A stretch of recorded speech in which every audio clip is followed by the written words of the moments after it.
Hey guys, today we are discussing a topic called Billroth 1, Billroth 2 and Roe and Y surgical bypass. So let's begin. I will discuss this procedure using this dough so we can understand things easily. And that's a small effort. Here we can see stomach, duodenum, a small intestine. Billroth 1 is a type of surgical reconstruction that has been performed after partial gastrectomy, usually in the setting of tumor or ulcer. In this procedure, we have to remove the distal part of stomach and say we have removed the distal part of stomach and reconnect it with the part of duodenum.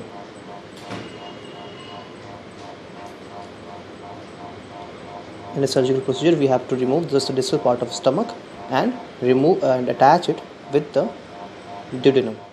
This procedure is done as long as duodenum will actually able to reach the dissected part of the stomach without tension. If the gap is larger and duodenum can't reach up to the dissected part of the stomach, for example, if we have to dissect the stomach from here, then the gap is larger and the tension will be greater, so we can't connect the duodenum and the stomach part. So in that case we opt the second option, which is Billroth 2nd. Let's say a gastrectomy is performed, removed half or more than half part of the stomach.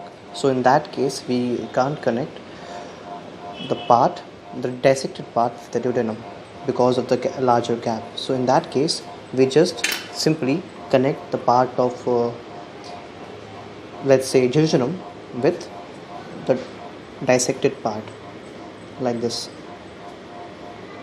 and after doing the anastomosing it, we have to close the stump of duodenum. Now the major drawback of this procedure is the alkaline.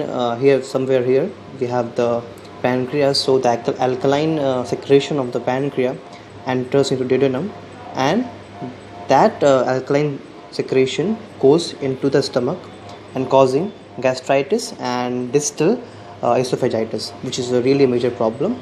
So to deal with that problem, we have another procedure called Roe and Y procedure. Let's see that. After gastrectomy, in Roe and Y procedure, we have to overcome the complications of Billroth 2nd.